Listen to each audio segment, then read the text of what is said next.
Hello student, आज हम बात करेंगे ग्रेविटेशन चैप्टर का लास्ट पोर्शन। ठीक है, 9th स्टैंडर्ड का लास्ट पोर्शन बात करेंगे, जिसको हम कभी कभी फ्लोटेशन के नाम से पुकारते हैं।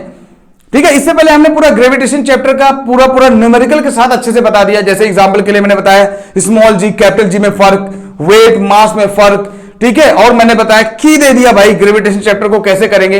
यहां तक कि ये 12th स्टैंडर्ड नीट लेवल तक ये काम आएगा। आप चेक कर सकते हो, किसी नीट स्टूडेंट से पूछो कि आपके काम का नजर आ रहा है कि नहीं। उसमें बहुत सारी चीजें उससे रिलेटेड काफी मिलेंगी। उसके बाद ये जो चैप्टर का सेकेंड पार्ट है, ये भी एक चैप्टर होता है। ये एक असल में अगर देखा जाए तो ये एक बुक है। ये ऑलरेडी एक बुक है जिसका नाम है फ्लूइड मैकेनिक्स। बहुत ही ज्यादा डिटेल में हम लोग पढ़ते थे इसको, फ्लूइड मैकेनिक्स, फ्लूइड डायनामिक्स। ठीक है, बहुत ही ज्यादा इंपॉर्टेंट ये चैप्टर होता है, क्योंकि इस पर इंजीनियरिंग का बहुत ही ज्यादा बेस, हाइड्रोलिक बेस पूरा टिका हुआ है। जो भी चीजें हाइड्रोलिक सिस्टम से आजकल वही आम हो चुका है भाई, तो ये टिका हुआ है।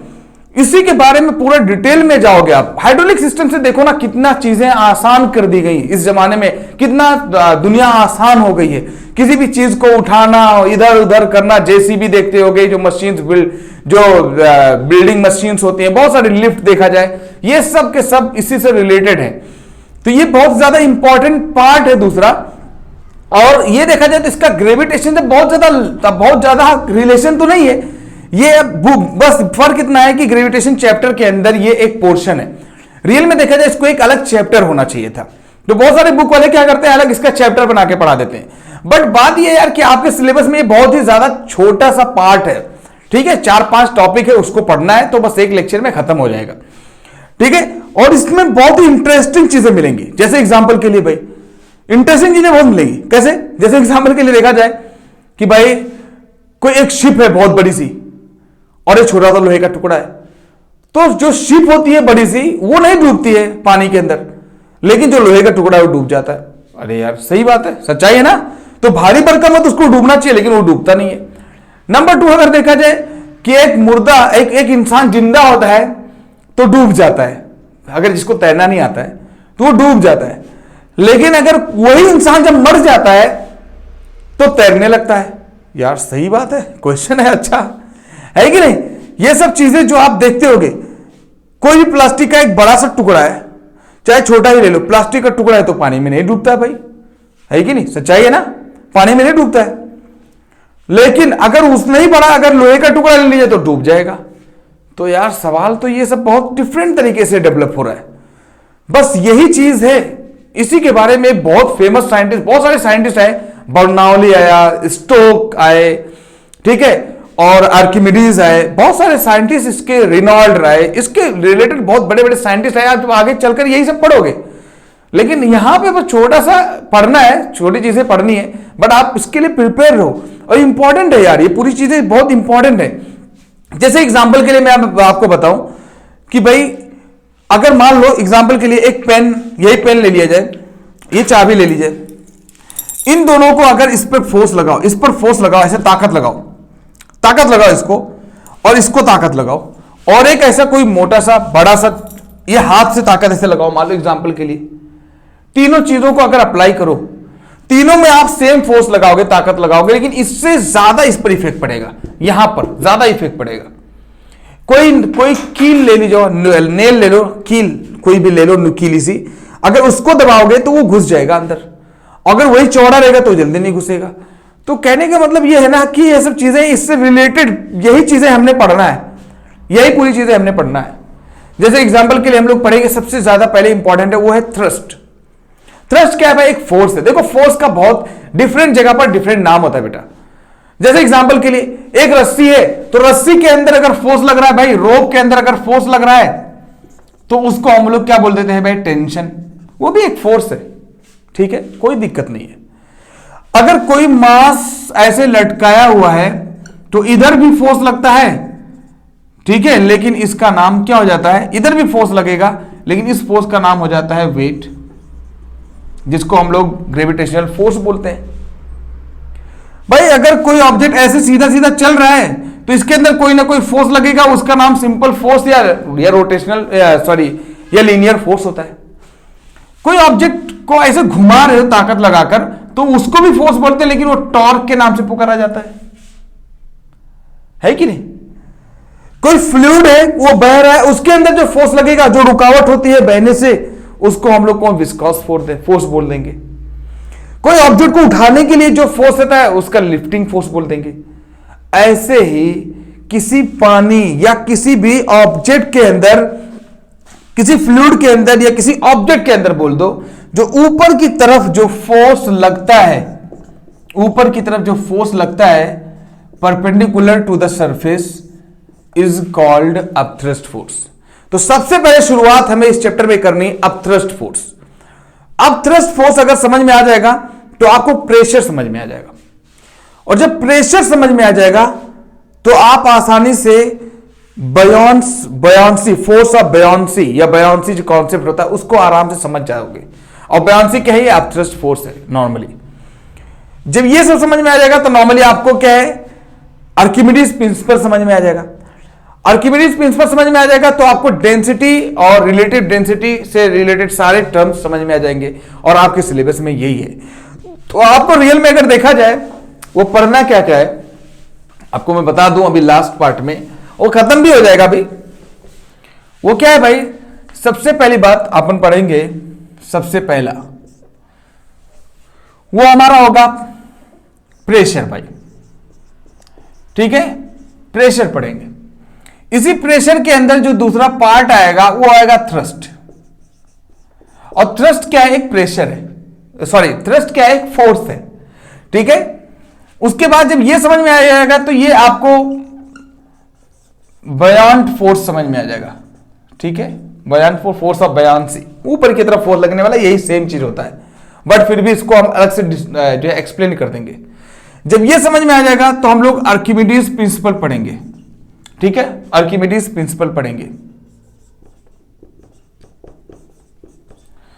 और आर्किमिडीज प्रिंसिपल जब समझ में आ जाएगा तो बहुत सारे क्वेश्चंस डेवलप हो जाएंगे, उसका जवाब डेंसिटी से मिल जाएगा, ये डेंसिटी उसका जवाब दे देगी। और जब वो भी बचा रह जाएगा तो सिक्स्थ पार्ट जो रहेगा वो रहेगा रिलेटिव डेंसिटी। रिलेटिव डेंसिटी जो बचा कुचा रह जाएगा उसका भी जवाब रिलेटिव डेंसिटी दे देगी। उसके बाद आपका सिलेबस ही खत्म हो जाएगा, जो आपका पूरा पार्ट होगा। तो मैं उसके आगे बताने से क्या फायदा है कि नहीं? इसी में डिटेल में जाता हूं, इसी को बता दो, आपको समझ में आ जाएगा। बाकी चीजें तो हर जगह मिल जाती हैं। उसके बाद आप हायर क्लासेस में बहुत ही ज्यादा डिटेल में सब पढ़ते रहोगे। तो सबसे पहली बात मैं प्रेशर और थ्रस्ट को एक साथ में बताने की कोशिश करूंगा। जैसे अभी मैंने शुरुआत में ऐसे एक माहौल बनाया हुआ था। तो देखो, सबसे पहली बात तो हम लोग बात कर लेते हैं, इसी में थ्रस्ट को हमने बात किया था, तो थ्रस्ट के बारे में डिटेल में बात कर लेते हैं। मैंने बताया भाई कि थ्रस्ट क्या होता है कि कोई भी सरफेस हो, चाहे पानी का सरफेस, लिक्विड का सरफेस हो, चाहे कैसा भी सरफेस हो, उसके ऊपर जो है अगर कोई फोर्स लग रहा है परपेंडिकुलर ऊपर की तरफ, force acting perpendicular to the surface is called thrust, and thrust is the type of force यार।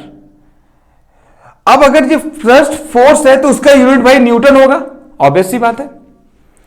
और ये क्या रहेगा? कभी किसी भी सरफेस के ऊपर की तरफ लगेगा। अब क्या होगा, किसी सरफेस पर अगर परपेंडिकुलर ऐसे फोर्स लगाया जाए, चलो लगाते हैं भाई, मैंने यही शुरुआत में ऐसे शुरुआत की मैंने कि ऐसे लगाते हैं, एक इतना नुकीला सा है और एक क्या करे इससे भी ज्यादा, ये इतना कम नुकीला है, इन दोनों का अगर दबाया जाए, मान लो ये लोहे का होता दोनों, तो भाई इससे होल हो जाता यहां पर। क्यों ऐसा होता? क्योंकि यार इस पर भी फोर्स उतना ही लगा रहा हूं, इस पर भी उतना ही लगा रहा हूं, लेकिन ये जो इफेक्ट कर रहा है कम एरिया में होने की वजह से इसके अंदर इसका जो थ्रस्ट है वो ज्यादा असर कर रहा है। यही वजह है कि अगर कील का इस्तेमाल, आप नेल का इस्तेमाल करते हो, किसी निडल का इस्तेमाल करते हो, तो आराम से बहुत सी मोटी सी जगह पर वो घुस जाता है। लेकिन अगर वही मोटा होगा, उसका थिकनेस ज्यादा होगा, तो जल्दी पेनिट्रेट नहीं करेगा। तो उसके मतलब ये पता चल रहा है यार कि अगर थ्रस्ट फोर्स, अगर थ्रस्ट ज्यादा होगा, फोर्स, वो थ्रस्ट फोर्स जो ऊपर परपेंडिकुलर पे होता है, वो अगर ज्यादा कब होगा? जब किसी चीज का एरिया कम कर दिया जाए। अगर एरिया कम कर दिया जाए, मान लो एग्जांपल के लिए, तो जो फोर्स होगा वो तो फिक्स है भाई, चलो सेम फोर्स लगा दो दोनों पर, लेकिन जो इफेक्ट होगा वो जो जिसके अंदर एरिया कम होगा उसका ज्यादा होगा। तो यही चीज हम लोग पढ़ने वाले हैं नॉर्मली इस चैप्टर के अंदर। क्या थ्रस्ट फोर्स है क्या भाई? तो अपवर्ड फोर्स जो डायरेक्ट जो परपेंडिकुलर होता है किसी सरफेस के, वो थ्रस्ट फोर्स होता है। अब अगर मान लो एग्जांपल के लिए एरिया कम हो जाएगा तो उसके अंदर जो ताकत का, जो पेनिट्रेशन का असर होगा वो ज्यादा होगा, और उसी चीज का नाम हम लोग प्रेशर दे देते हैं। उसी की चीज का नाम भाई क्या दे देते हैं? प्रेशर। उससे पहले मैं एक बात क्लियर कर दूं कि जो फ्लूइड मैकेनिक्स है, सबसे पहले मैं फ्लूइड होता क्या ये जान लो। फ्लूइड भाई किसी भी लिक्विड या किसी भी गैस को हम लोग फ्लूइड बोलते हैं। कोई भी चीज जो फ्लो करने की ताकत रखती है उसी का नाम फ्लूइड होता है, और उसी के अंदर ये थ्रस्ट फोर्स लगेगा और उसी के अंदर प्रेशर लगता है। देखो अगर प्रेशर क्या होता है भाई, प्रेशर क्या होता है? प्रेशर किसी भी ऑब्जेक्ट में कितना थ्रस्ट कितने एरिया में लग रहा है, कितने एरिया में कितना थ्रस्ट कितना फोर्स लग रहा है, दैट इज कॉल्ड प्रेशर। अगर एरिया कम कर दोगे किसी भी चीज का तो प्रेशर ऑटोमेटिक क्या हो जाएगा? ज्यादा हो जाएगा। और जब प्रेशर ज्यादा हो जाएगा तो वो क्या करेगा? जल्दी से उसको चुभो देगा, ठीक है, उसको जल्दी से क्या क्या पेनिट्रेट कर देगा बहुत आसानी से। तो एरिया ज्यादा होना प्रेशर का कम होना रहेगा। अब अगर मान लो एरिया ज्यादा कर दोगे, बहुत ही ज्यादा एरिया कर दिया जाए, तो उस पर प्रेशर क्या हो पाएगा?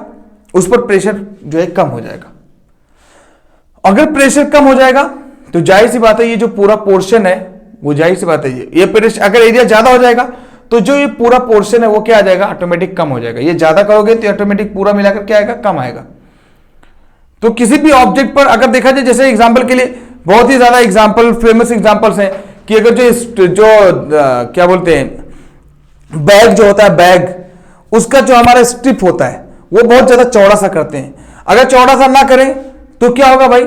तो आपके कंधे पर ज्यादा लोड पड़ेगा। अगर उसको चौड़ा सा कर दे, थोड़ा सा विड्थ ज्यादा कर दे तो लोड नहीं पड़ता। क्यों? क्योंकि जब एरिया ज्यादा हो जाएगा तो जो फोर्स है वो बढ़ जाता है, जो थ्रस्ट है वो बढ़ जाता है, जिसकी वजह से क्या है? प्रेशर कम हो जाता है। प्रेशर कम रहेगा तो फिर आपको तकलीफ कम होगी, ऑब्वियस सी बात है।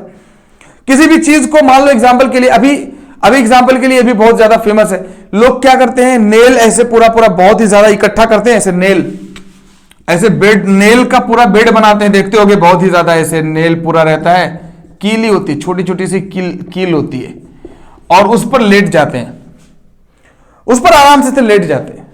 उनसे बोलो कि भाई एक काम करो, आप खड़े हो जाओ ना, एक ही कील पर खड़े हो जाओ, तो आप इतना कील का क्यों यूज कर रहे हो?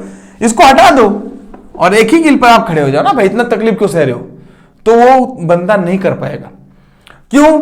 क्योंकि वो क्या काम करता है? एरिया को बढ़ा देता है। एरिया बढ़ाने की वजह से उस पर जो प्रेशर है ना बॉडी के अंदर वो कम जाता है, और प्रेशर जब कम जाता है ना तो उसको चुभता नहीं है इतना जितना आपको दिखता है, लगता बहुत ज्यादा कील है, लेकिन एक अगर कर दोगे ना तो घुस जाएगा बेटा, ठीक है, समझ में आ जाएगा फिर उसकी औकात। तो ये सच्चाई है, ऐसे ही होता है रियल में। वैसे ही कहानी अपनी किसी भी ऑब्जेक्ट को पानी के अंदर या कहीं भी डालो, चाहे सॉलिड हो, जैसे कोई ऑब्जेक्ट को अगर आप ऐसे बड़ा सा एरिया अगर ज्यादा है उसको पानी के अंदर फेंकोगे तो क्या करेगा? उसके अंदर प्रेशर कम हो जाएगा। प्रेशर क्यों कम हो जाएगा भाई? एरिया ज्यादा हो जाएगा, तो प्रेशर कम होने की वजह से वो डूबेगा नहीं, नीचे नहीं जा पाएगा। लेकिन अगर से मान लो वो एरिया कम कर दिया जाए तो उसके अंदर प्रेशर ज्यादा लगेगा, और वो क्या करेगा? उसी चीज का एरिया कम कर दिया तो प्रेशर ज्यादा लगेगा, वो डूब जाएगा। हालांकि इसका और भी रीजन है, बहुत डिटेल में पढ़ोगे, लेकिन ये भी एक रीजन है जो उसको मैं समझाने की कोशिश कर रहा हूं। तो थ्रस्ट और प्रेशर ये क्या है भाई? प्रेशर क्या है कि किसी भी एरिया को बढ़ाओगे तो प्रेशर जो है कम होगा, और इसको घटाओगे तो ये प्रेशर ज्यादा हो जाएगा। और प्रेशर क्या होता है? हमारे एटमॉस्फेयर का प्रेशर जो होता है 1 atm होता है, और 1 atm कितना होता है भाई? कभी भी कोई बोल सकता है कि अपने जो अर्थ का एटमॉस्फेयर नॉर्मली कितना नजर आता है, तो आप बोलोगे 1 atm, और 1 atm होता है 1.01325 बार। और आप इसको भी अगर नहीं समझ पा रहे हो, ठीक है, तो आप याद रखना कि 1 atm क्या होता है कि अगर से आप मर्क्यूरी, ठीक है, एक जो है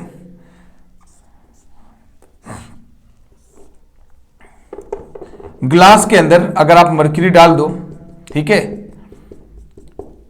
एक फ्लास्क हो उसके अंदर मर्क्यूरी डाल दो ऐसे ही नॉर्मली, जैसे नॉर्मली वो मेजरमेंट करने वाला होता है, फीवर के लिए मेजरमेंट करने वाला जो होता है, ठीक है, थर्मोमीटर ले लिया जाए। तो वैसे वैसे जो हमारे एक जो है इंस्ट्रूमेंट होता है जिससे हम लोग एटमॉस्फेरिक प्रेशर मेजर करते हैं, ठीक है। ऐसे बहुत सारे हैं, एटमॉस्फेरिक प्रेशर भी मेजरमेंट करने के लिए बहुत सारे जो है इंस्ट्रूमेंट इस्तेमाल करते हैं, मैनोमीटर भी इस्तेमाल किया जाता है, ठीक है। तो बैरोमीटर होता है जो है एटमॉस्फेरिक प्रेशर को मेजर करता है। तो बैरोमीटर को क्या देखोगे कि इसके अंदर अगर मर्क्यूरी डाल दो तो 760 mm तक ऊपर चढ़ जाती है। 760 mm तक ये जो मर्क्यूरी होगा वो ऊपर तक चढ़ जाएगा हमेशा। तो इसीलिए कभी कभी बोलते हैं कि भाई प्रेशर जो एटमॉस्फेयर का होता है वो कितना होता है, तो आप बोलोगे 760 mm ऑफ Hg। बहरहाल और भी बहुत सारे यूनिट होते हैं प्रेशर को मेजरमेंट करने का। मैं आपको बताऊं सिंपल, जो आप जानते हो कि किसी भी फोर्स का जो यूनिट होता है वो न्यूटन होता है, और किसी भी एरिया का जो यूनिट होता है मतलब मेजरमेंट जो होता है वो मीटर स्क्वायर होता है। तो आप बोल सकते हो कि न्यूटन पर मीटर स्क्वायर ये प्रेशर की यूनिट होती है, मतलब प्रेशर को इसमें मेजर किया जाता है। और कभी कभी इसको प्यार से बहुत छोटा सा बोल देते हैं जिसका नाम है पास्कल। तो कोई बोले भाई प्रेशर को किसमें मेजर किया जाता है, तो आप बोल दोगे सीधा सीधा पास्कल में। ओके, ठीक है, ये बात क्लियर है। नेक्स्ट पॉइंट क्या रहेगा, जब ये आपको समझ में आ गया भाई कि चलो ठीक है प्रेशर क्या होता है, प्रेशर की यूनिट क्या होती है, ये जब क्लियर हो जाएगा बात, तो फिर आप बॉयंट फोर्स या बॉयंट फोर्स जो होता है या फोर्स ऑफ बॉयंसी, इसके बारे में आप आराम से समझ सकते हो। देखो ये जो फोर्स ऑफ बॉयंसी जो बोलोगे, मतलब ये सीधा सीधा ऊपर की तरफ लगने वाला फोर्स है, और ये सॉलिड नहीं लगेगा, सॉलिड के लिए बिल्कुल नहीं, ये लिक्विड के लिए ही लागू करते हैं। कि अगर मान लो किसी भी यहां पे इसको समझने के लिए मैं एक एग्जांपल बता दूं। देखो चीजें तो हर जगह मिल जाएंगी, बट आपको समझना ये इंपॉर्टेंट है कि अगर आप छोटा छोटा ऐसे क्या ले लो, एक बीकर ले लो ऐसे छोटा छोटा, और ये एक 9th में यार एक्सपेरिमेंट भी कराया जाता है, बहुत सिंपल है ये सब। मान लो इसके अंदर पानी भराओ, यहां पे पानी पूरा भराओ, यहां भी पानी भराओ एग्जाम्पल के लिए, और आप क्या काम करो, ऐसे जो स्प्रिंग वेट होता है आपने देखा ही होगा, है ना, स्प्रिंग वेट होता है, ऐसे ऐसे होता है, यहां पे मास लटका होता है। तो क्या काम करो, ऐसे पहले बाहर से इसको मेजर कर लो स्प्रिंग वेट से, यहां पे पता चल जाएगा, मान लो ये 1 किलो है, चलो एग्जाम्पल के लिए। तो जैसे जैसे इसको अगर मान लो पानी के अंदर इसको डुबा दिए थोड़ा सा, फिर देखोगे कि इसका जो मास है ना वो 1 किलो से मान लो 950 ग्राम हो जाएगा। चलो मान लो ये ऐसे एग्जाम्पल मान लो कि अगर ये 100 ग्राम है तो देखोगे फिर ये 90 ग्राम हो गया, ऑटोमेटिक ये कम हो जाएगा। और जब इसी को फिर और पानी के अंदर डुबा दिया जाएगा तो देखोगे यार कि मान लो 70 ग्राम ही हो जाएगा। ये ऐसा क्यों हो रहा है भाई, ऐसा क्यों हो जा रहा है? पानी के अंदर उसी मास को डालने पर ये जो मास इसका वेट है वो कम होता जाएगा। यहां 100 रहेगा तो 90 रहेगा तो 70 हो जाएगा, ऐसे कम होता जाएगा। इसको देखकर यह पता चला कि उसके मतलब जैसे जैसे किसी लिक्विड के अंदर यानी पानी के अंदर जब किसी मास को डुबोते हैं तो पानी उसको क्या काम करता होगा, हल्का कर देता है, उसको उठाने की कोशिश करता है। आपको दिखता तो नहीं है लेकिन पानी क्या काम करता होगा, देखो यहां कुछ नहीं है तो उसका ओरिजिनल पता चला।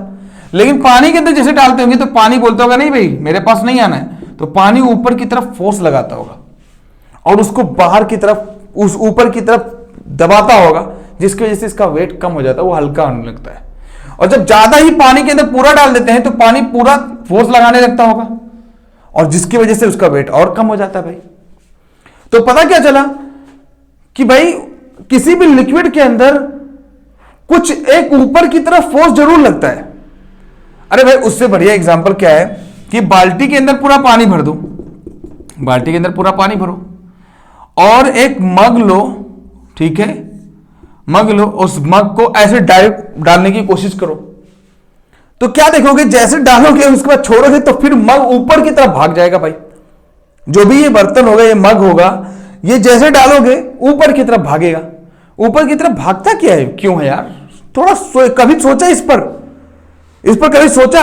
इसलिए भागता है कि जितना इसको जब दबाओगे तो जितना वाटर ये डिस्प्लेस करेगा इधर, जब दबाते जाओगे भाई तो अपने एरिया का पानी तो क्या करेगा भाई, ऊपर की तरफ भागाता जाएगा। जितना एरिया वो ऑक्यूपाई करेगा तो उसके बाद जगह तो है नहीं, तो पानी ऊपर की तरफ बह जाएगा। तो जो पानी का वेट होगा, जितना फ्लूइड ये डिस्प्लेस करेगा उतना ही फोर्स इस पे लग रहा होगा। उतना ही फोर्स इसके ऊपर की तरफ लग रहा है, और वही फोर्स थ्रस्ट फोर्स है, और वही फोर्स बायॉन्ट फोर्स है। उसी को फोर्स ऑफ बायॉन्सी बोलते हैं, और इसी एक्टिविटी का नाम बायॉन्सी है। बस बहुत सिंपल है यार। और इसी को यूज करके आर्किमिडीज ने इसी बात को दूसरे तरीके से एक्सप्लेन करके एक स्टेटमेंट दिया जिसका नाम आर्किमिडीज प्रिंसिपल है। और आर्किमिडीज ने क्या बोला? आर्किमिडीज ने बायॉन्सी फोर्स को बस एक दूसरे तरीके से एक्सप्लेन कर दिया, इसके अंदर कुछ ऑब्जर्वेशन किया। उसने क्या बोला भाई कि अगर मान लो किसी भी मान लो टब हो, किसी के अंदर किसी भी चीज के अंदर अगर पानी हो, लिक्विड अगर भरा हुआ हो, और किसी ऑब्जेक्ट को जब नीचे की तरफ डालोगे, उसको डालोगे, चाहे फुल्ली इमर्ज करो चाहे पार्शियली इमर्ज करो, वो भी वही बात बोला। तो क्या होगा? जो इसका वेट होगा, पानी का जो डिस्प्लेस्ड वेट होगा, यहां से भाई इसको जब दबाओगे, इसको ऐसे छोड़ोगे पानी की वजह से, तो इसके वेट की वजह से ही नीचे जाएगा।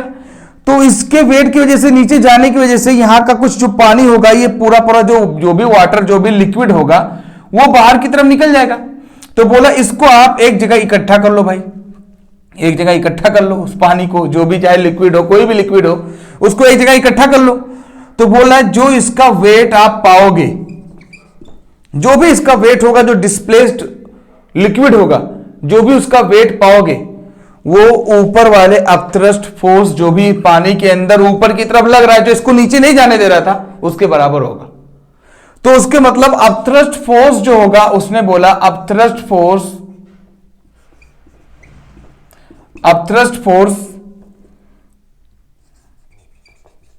Is equal to weight of the fluid displaced.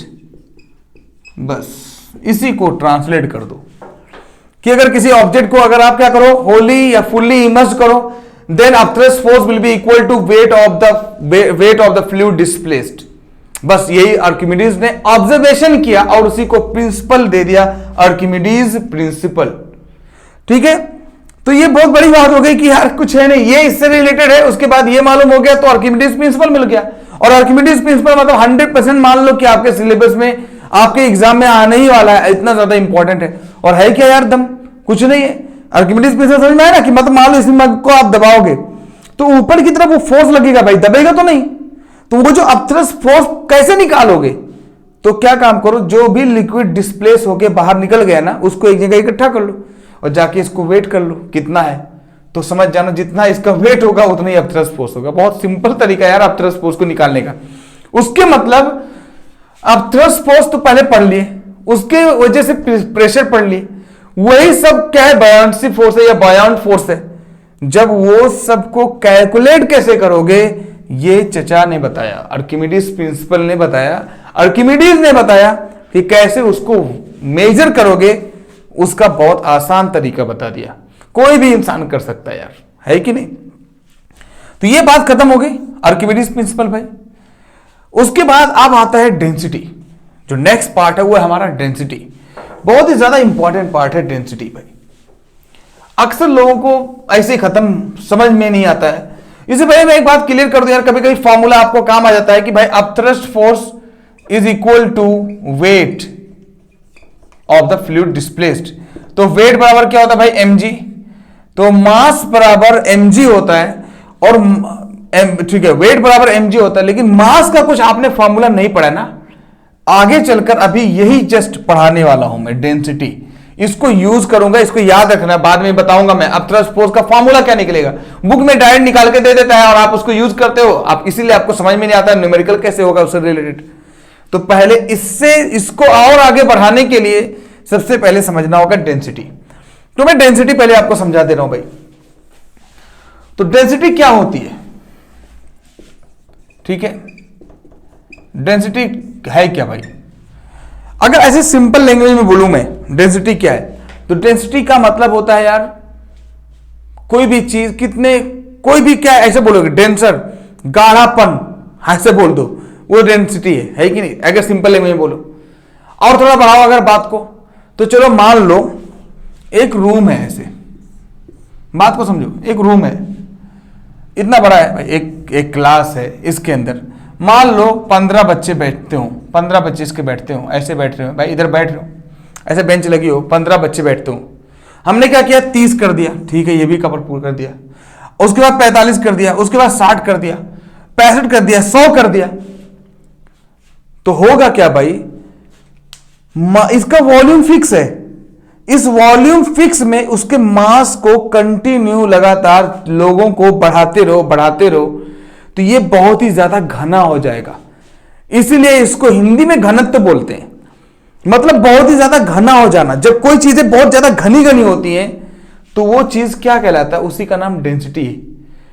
अब अगर मान लो क्लास 15 लोगों का है और उसमें एक ही आदमी बैठे, तो उसकी डेंसिटी क्या हो जाएगी, कम रहेगी भाई, है कि नहीं। तो डेंसिटी कम रहेगी, क्यों, क्योंकि इसके अंदर जो घनापन ज्यादा नहीं रहेगा। तो जब ज्यादा कोई चीज घनी सी हो, बहुत ही ज्यादा करीब करीब हो, तो डेंसिटी ज्यादा हो जाती है। ये बात तो आपको नॉर्मल ऐसे समझ में आ गया भाई डेंसिटी क्या होता है।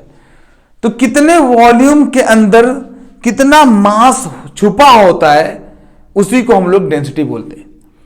कितना वॉल्यूम है भाई, वॉल्यूम क्यों, volume length breadth height, that is called volume. अब उसके अंदर कितना मास आप भर सकते हो भाई, किसी भी चीज का एक रूल होता है। एक कमरा है तो इसके अंदर ये पूरा पैक हो जाएगा, इसके अलावा क्या हो पाएगा, और तो नहीं हो पाएगा। तो उसके अंदर कितना मास है, कितने वॉल्यूम के अंदर, दैट इज कॉल्ड डेंसिटी। और इसी को कभी कभी प्यार से मास डेंसिटी भी बोलते हैं, कोई दिक्कत नहीं है, मास डेंसिटी भी बोलते हैं, ठीक है। तो डेंसिटी का दूसरा नाम कभी कोई मास डेंसिटी भी होता है। और इसको डिनोट करते हैं कभी कभी, बहुत मैंने बुक में देखा है डी, लेकिन डी सही नहीं है, आप जिंदगी भर इसको देखोगे रो, इसको बोलते हैं बेटा रो, ठीक है, रो, बस सिंपल रो। रो मतलब क्या, इसको बोलते हैं डेंसिटी। ऐसे बना दिया करो, देखो ऐसे, इसका मतलब डेंसिटी, इसका एक साइन है, आगे चलकर आपको यही काम आने वाला है। तो क्या मतलब है बेवकूफी करने से, तो इसको डेंसिटी बोलते हैं, रो। तो कितने वॉल्यूम के अंदर कितना मास है, दैट इज कॉल्ड डेंसिटी। आपको ये बात क्लियर हो गया। अब अगर डेंसिटी ज्यादा होगी किसी भी चीज की, तो वो ज्यादा वजन होगा। अरे भाई सिंपल सी बात है यार, किसी भी चीज की डेंसिटी अगर ज्यादा कर दोगे तो उसका वजन बढ़ जाएगा, है कि नहीं भाई। अगर करीब करीब कर दोगे किसी भी चीज को, जैसे मेटल सॉलिड ले लिया है, तो सॉलिड की डेंसिटी ज्यादा होती है लिक्विड से भाई, क्योंकि सॉलिड के पार्टिकल नजदीक नजदीक होते हैं। तो किसी भी चीज की अगर वो उसके मॉलिक्यूल्स को नजदीक नजदीक कर दिया जाए, तो उसका डेंसिटी ऑटोमेटिक बढ़ जाएगा, उसका मास वजन बढ़ जाएगा, वजन बढ़ जाएगा तो उसकी डेंसिटी ऑटोमेटिक बढ़ जाएगी। अब अगर मान लो डेंसिटी ज्यादा हो जाएगी, तो किसी फ्लूइड के अंदर उस ऑब्जेक्ट को डालोगे तो डूबने की, सिंक करने की टेंडेंसी ज्यादा हो जाएगी। ऑब्वियस सी बात है यार, एक वजन आदमी हो, बहुत ही ज्यादा वजन हो, और एक हल्का हो, दोनों को फेंका जाए तो वजन वाला जल्दी डूबेगा यार, वो जल्दी नीचे जाएगा। वजन ऑब्जेक्ट जो होगी, हैवी ऑब्जेक्ट, वो हैवी ऑब्जेक्ट जल्दी से नीचे जाएगी। कोई ऑब्जेक्शन है क्या उसमें, बिल्कुल नहीं भाई। अब अगर मान लो उतना ही बड़ा ऑब्जेक्ट अगर ले लिया जाए प्लास्टिक का, एक लोहे का ले लिया जाए, तो प्लास्टिक क्या होगा, वो नहीं डूबेगा। उसका वजह क्या है भाई, उसका छोटा भी टुकड़ा चाहे ले लो, वो नहीं डूबेगा। उसका वजह क्या है, क्योंकि प्लास्टिक के अंदर उसकी जो डेंसिटी होती है, सॉलिड है तो लगेगा करीब करीब है, लेकिन उसके अंदर क्या होता है, मॉलिक्यूल्स बहुत ही ज्यादा करीब नहीं होंगे। और डेंसिटी सिर्फ वही नहीं है कि बस बहुत ही ज्यादा करीब मॉलिक्यूल हो जाए, बल्कि क्या है, यह भी डिपेंड करेगा भाई कि उसके अंदर हैवीनेस कितना है, वो कितना वजन है। वजन ज्यादा होगा तो जाहिर सी बात है भाई डेंसिटी ज्यादा हो जाएगी। डेंसिटी ज्यादा हो जाएगी तो कोई भी फ्लूइड क्या होगा, फ्लो जल्दी से नहीं कर पाएगा। जैसे हनी ले लिया जाए और पानी ले लिया जाए, तो हनी को अगर फेंका जाए किसी सरफेस पे, तो वो जल्दी क्या होगा, वो जल्दी फ्लो नहीं करेगा, बहुत ज्यादा फ्लो नहीं करेगा। लेकिन वाटर क्या होगा, पूरा अच्छे से फ्लो करेगा। तो जब डेंसिटी ज्यादा होगी तो कोई भी ऑब्जेक्ट क्या करेगा, वो जल्दी से फ्लो नहीं करेगा जो है। और जो अगर डेंसिटी कम होगी तो जो है ऑब्जेक्ट फ्लो करने लगेगा। अच्छा, डेंसिटी अगर ज्यादा भी हो, उसको अगर गर्म कर दिया जाए तो ऑटोमेटिक उसकी डेंसिटी कम हो जाएगी, वो फ्लो करने लगेगा। अच्छा, आपने सुना होगा कभी बहरुल मौत, ठीक है, डेड सी का नाम किसी ने सुना है भाई?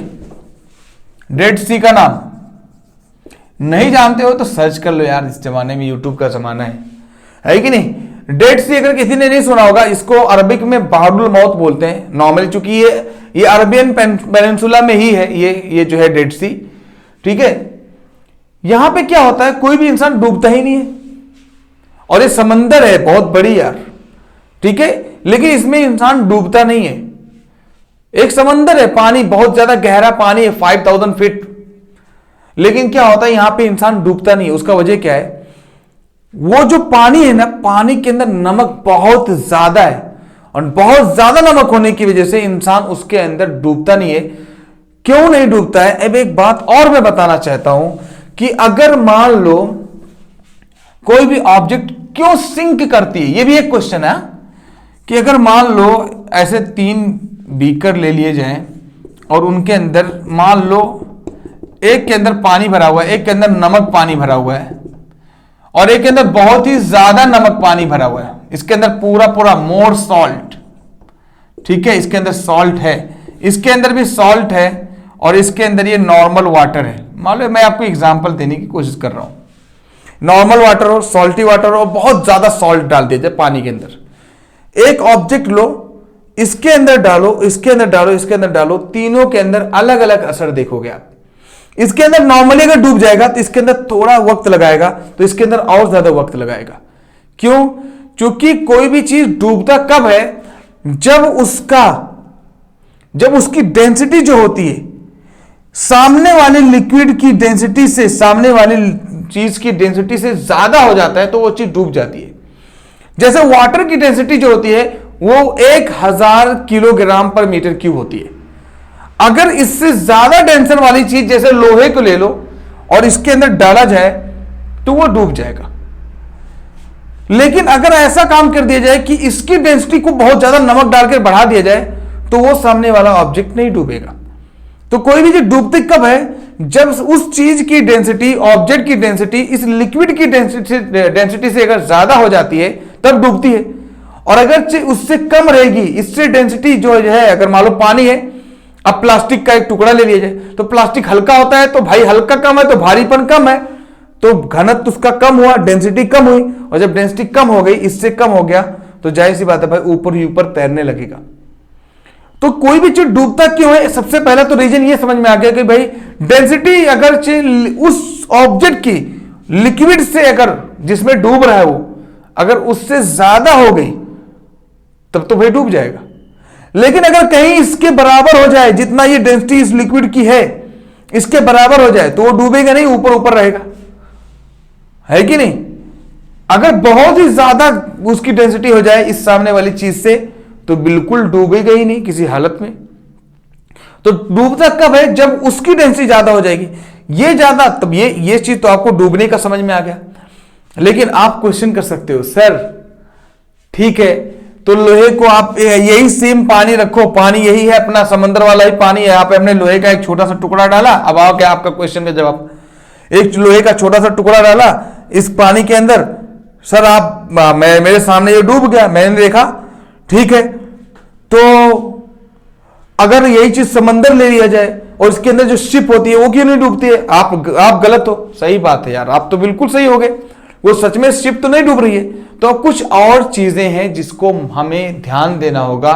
डेंसिटी सिर्फ कोई भी चीज डूबती सिर्फ उसी बिना पर नहीं है कि कितनी हैवी है, इस पर भी डिपेंड करती है कि कितनी लंबी है, उसका वॉल्यूम कितना है। अगर वॉल्यूम बहुत ज्यादा हो जाएगा तो ऑटोमेटिक डेंसिटी कम हो जाएगी। सिंपल सी बात है यार, वॉल्यूम ज्यादा बढ़ा दोगे, एक क्लास के अंदर मान लो इतना छोटा क्लास था, उसके अंदर 15 लोग बैठ रहे थे, अब आप इतना बड़ा बना दो, इसका 10 गुना, और 50 लोग को बिठाओ ना, फिर भी तो भाई डेंसिटी तो कम ही रहेगी ना, इसके अंदर अभी भी बहुत ज्यादा जगह खाली रहेगा। तो जब वॉल्यूम को बढ़ा दिया जाता है, एरिया किसी चीज का बढ़ा दिया जाता है, तो डेंसिटी कम हो जाती है, मतलब हल्कापन हो जाता है उसके अंदर, और जब हल्कापन हो जाएगा तो डूबेगा नहीं। यही तो हम पढ़ते आ रहे हैं भाई कि डेंसिटी बराबर, मैंने बोला मास, कितना मास कितने वॉल्यूम में है, इसी का नाम डेंसिटी है। कितना मास कितने वॉल्यूम के अंदर है, उसी का नाम डेंसिटी है। अगर वॉल्यूम ज्यादा कर दोगे तो डेंसिटी कम हो जाएगी, और जब डेंसिटी कम हो जाएगी बेटा तो वो डूबेगा नहीं। और अगर वॉल्यूम कम कर दोगे तो घनत्व तो बहुत ज्यादा हो जाएगा, और घनत्व तो बहुत ज्यादा हो जाएगा अगर डेंसिटी जो है बहुत ही ज्यादा हो जाएगी, वॉल्यूम बहुत ज्यादा, बहुत मान लो वॉल्यूम अगर में कम हो जाएगा तो कम होने की वजह से डेंसिटी ज्यादा हो जाएगी, और डेंसिटी ज्यादा हो जाएगी तो वो ऑब्जेक्ट डूब जाएगा। तो why an object sink into a fluid, इसका आपको जवाब मैंने दे दिया दो तरीके से। अब यहीं पे कोई मुर्दा इंसान की भी बात आ गई कि एक इंसान जब जिंदा होता है ना, तो एक इंसान ऐसे जिंदा है भाई, मान लो ये इंसान है, अपने को बहुत ज्यादा आर्ट में माहिर नहीं है, ठीक है, मान लो ये इंसान है भाई, तो ये पूरा पूरा है, बड़ी सी भारी भरकम ऑब्जेक्ट है कि नहीं, इसके पैर है यहां पर। ये इंसान जब पानी के अंदर होता है तो जब डूबता कैसे है, क्योंकि उसको तैरना नहीं आता है, और तैराकू लोग कभी भी अपने अपने बॉडी को क्या करते हैं, इसे फैला देते हैं। तो इसको तैरना नहीं आता है, तो जाहिर सी बात है सीधा सीधा रहेगा, तो इसका एरिया तो इतना ही है ना पानी के अंदर। एरिया जब कम होता है तो आपने देखा कि प्रेशर ज्यादा हो जाएगा, तो नीचे की तरफ दबाव उसका ज्यादा हो जाएगा, तो बॉडी नीचे की तरफ जाने लगेगी। और एक तरीके से और भी बात बताऊं, इसका वॉल्यूम तो कम है ना भाई, चाहे एरिया बोलो चाहे वॉल्यूम, इसका वॉल्यूम तो कम हो गया ना। जब वॉल्यूम कम हो जाएगा तो डेंसिटी ज्यादा हो जाएगी, और डेंसिटी ज्यादा हो जाएगी तो ऑब्जेक्ट डूबने लगेगा। तो जब इंसान जिंदा होता है ना, तो काश उसको मालूम हो जाता कि ऐसे अपने बॉडी को रिलीज कर दे तो नहीं डूबेगा, लेकिन ऐसा कर नहीं पाता है कि नहीं, अंदर ही अंदर चला जाता है। जब मर जाता है तो फिर होता क्या, यही ऑब्जेक्ट कुछ इस तरीके से हो जाता है, बात समझो। तो इसका एरिया बढ़ जाता है, और एरिया बढ़ने की वजह से डेंसिटी क्या हो जाती है, जब वॉल्यूम बढ़ेगा, एरिया बढ़ेगा तो डेंसिटी कम हो जाएगी, और कम होने की वजह से कोई भी ऑब्जेक्ट क्या डूबता ही नहीं है। तो उसका भी जवाब आपको मिल गया। तो उसके मतलब ये जो कॉन्सेप्ट है ना, इसका रियल लाइफ में बहुत ज्यादा इस्तेमाल है। यानी अगर मान लो कोई शिप डिजाइन की जाती होगी तो इसी की वजह से, ठीक है। बहुत सारे इंस्ट्रूमेंट हैं जो हमारे आर्किमिडीज प्रिंसिपल को ही देखा जाए ना, ये सब पूरा पूरा इसी से रिलेटेड है एक तरीके से, कि भाई किसी भी प्योरिटी, किसी भी लिक्विड को चेक करने के लिए, मान लो दूध ही ले लिया जाए, वो प्योर है कि इम्प्योर है, शहद कोई इम्प्योर है कि इम्प्योर है, उसको चेक करने के लिए हम लोग क्या काम करते हैं, ये डिफरेंट डेंसिटीज के बारे में स्टडी करते हैं, और आराम से हो जाता है, ठीक है। जैसे मान लो गर्म पानी ले लीजिए, ठंडा पानी ले लिया जाए, तो गर्म पानी की डेंसिटी कम होती है, ठंडे पानी की डेंसिटी ज्यादा होगी, इसलिए गर्म और ठंडा पानी भी क्या होगा, आपस में नहीं मिलते हैं। आपने ये भी देखा होगा कि दो समंदर की पानी, एक खारा है एक मीठा है, तो दोनों अलग अलग चलते हैं, एक साथ में चलते हैं लेकिन मिक्स नहीं होते हैं। यहां तक कि उनकी मछलियां भी क्या होती हैं, जो फिशेज होती हैं वो भी अलग अलग होती है। तो ये भी भाई क्या है, डेंसिटी की वजह से, डिफरेंट डेंसिटीज की वजह से ये क्या होता है, इनके बीच में एक दायरा बन जाता है, एक बैरियर बन जाता है, वो भी हमारा क्या है, डेंसिटी है भाई, सिंपल सी बात है। तो डेंसिटी बहुत ही बड़ा फैक्टर है, याद रखना रियल लाइफ में। और जब ये डेंसिटी आपको समझ में आ गया, तो एक पढ़ते हैं हम लोग रिलेटिव डेंसिटी, जो लास्ट टॉपिक है वो है हमारा रिलेटिव डेंसिटी। तो डेंसिटी क्या है भाई, आप अगर सिंपल लैंग्वेज में बोलूं तो density is nothing but mass divide by volume. तो मैं इसी को अगर आगे बढ़ाऊं कि density is equal to mass divide by volume, तो भाई डेंसिटी क्या हो जाएगा, इसको अगर शॉर्टकट में बोलो तो मास डिवाइड बाय वॉल्यूम। अच्छा, मास वॉल्यूम बराबर होता है एरिया इंटू लेंथ, किसी भी एरिया को लेंथ से मल्टीप्लाई कर दो तो क्या बन जाता है, वॉल्यूम। तो आप बताओ जरा, यहां पे मास, या फिर ऐसे सिंपल यहीं पे छोड़ दो यार, ठीक है। मास बराबर क्या हो जाएगा, डेंसिटी को अगर रो से डिनोट करूं तो डेंसिटी बराबर मास अपॉन वॉल्यूम, तो मास बराबर क्या हो जाएगा, डेंसिटी टू वॉल्यूम। इसको मैं क्यों लिख रहा हूं, उस वजह था यार, मैंने ये आर्किमिडीज प्रिंसिपल में बोला था कि जो अपथ्रस्ट फोर्स होगा, अपथ्रस्ट फोर्स या थ्रस्ट फोर्स जो होगा वो वेट के बराबर होगा। मैंने बताया था भाई ये वेट के बराबर होगा, और वेट है क्या भाई, मैंने बोला था mg, और मास बराबर आपने यही पढ़ दिया कि रो v और g तो है ये, देखो ना आपने पढ़ा, मास बराबर डेंसिटी इंटू वॉल्यूम, तो डेंसिटी इंटू वॉल्यूम मैंने रख दिया। तो कभी भी आप बोल सकते हो कि अपथ्रस्ट फोर्स जो होता है उसको U से अगर डिनोट किया जाए तो रो Vg होता है, और कोई भी फोर्स होगा उसकी यूनिट न्यूटन ही होती है, उस पर तो कोई टेंशन नहीं है। लेकिन एक फॉर्मूला जो कभी कभी बुक के अंदर होता है तो इस पर आपको टेंशन लेने की जरूरत नहीं, आपको समझा दिया मैंने, इस पर न्यूमेरिकल भी रहेगा तो वो काम हो जाएगा। उसके बाद सेकेंड पार्ट है, तो ये जो मैंने बोल के रखा था भाई, यहां पे आपको रोक के रखा था कि डेंसिटी पहले बता दूं, तो ये क्लियर कर दिया। उसके बाद जो दूसरा पार्ट है वो है relative density. Second part is relative density. सबसे पहली बात तो लोगों को रिलेटिव का मतलब ही नहीं समझ में आता है, तो डेंसिटी कैसे समझ पाएंगे भाई? जाहिर सी बात है। सबसे पहली बात, जब रिलेटिव नहीं मालूम है, रिलेटिव होता क्या है भाई? डिपेंडेंसी। रिलेटिव क्या होता है? दो लोगों को आपस में क्या करना, एक साथ में देखना, उसको रिलेटिव बोलते हैं। किसी चीज को दूसरे चीज से कंपेयर करना, वो उसकी एक रिलेटिव होता है। जैसे मान लो मोशन एक रिलेटिव होता है भाई, एक ऑब्जेक्ट चल रहा है इधर और एक ऑब्जेक्ट इधर चल रहा है, तो ये दोनों अगर सेम स्पीड से चलेंगे तो लगेगा, इसको लगेगा ये रुका हुआ, इसको लगेगा ये रुका हुआ है। जैसे मान लो अब अर्थ पर अगर देखा जाए तो सारे के सारे लोग अर्थ की स्पीड से घूमते हैं, जितनी तेजी से जमीन चल रही है उतनी तेजी से एक एक ऑब्जेक्ट चल रहा है, उतनी तेजी से ये मार्कर भी चल रहा है। यहां पे मैंने रख दो अगर, तो ये मार्कर भी वैसे उतनी स्पीड से चल रहा है यार, आराम से चल रहा है मार्कर, लेकिन अपने को लग रहा है कि रुका हुआ है, रख देते तो लगता है रुका हुआ है। क्यों? क्योंकि हमें जितनी स्पीड से मैं चल रहा हूं उतनी स्पीड से मार्कर भी चल रहा है, तो इसको लगता है कि भाई क्या दोनों के दोनों रुके हुए हैं, लेकिन दोनों के दोनों चल रहे हैं सेम स्पीड होने की वजह से आपको लगता है कि सब रुका हुआ है। वही कहानी रिलेटिव है यार। रिलेटिव का मतलब क्या? डेंसिटी में क्या देखेंगे, किसी भी मास, किसी भी ऑब्जेक्ट, कोई भी फ्लूइड ले लिया जाए, उसके डेंसिटी को वाटर की डेंसिटी से कंपेयर करेंगे। सो डेंसिटी ऑफ एनी फ्लूइड,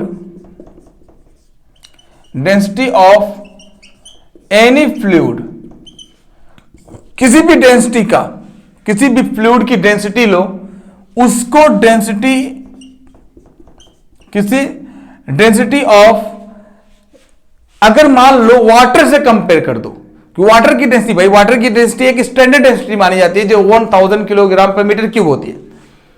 तो अगर से मान लो किसी भी फ्लूइड की डेंसिटी को अगर वाटर की डेंसिटी से कंपेयर कर दो, तब भी रिलेटिव डेंसिटी कहलाएगा। भाई किसी से कंपेयर करना है, लेकिन अगर स्पेशल वाटर से ही कंपेयर कर रहे हो तो उसका नाम स्पेसिफिक डेंसिटी हो जाएगा।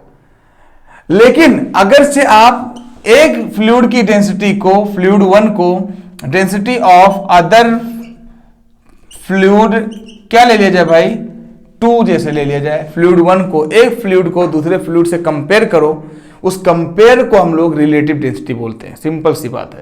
जैसे मान लो वाटर और हनी ले ली जाए, तो वाटर की डेंसिटी अगर देखा जाए तो वो कम है और हनी की डेंसिटी ज्यादा होगी।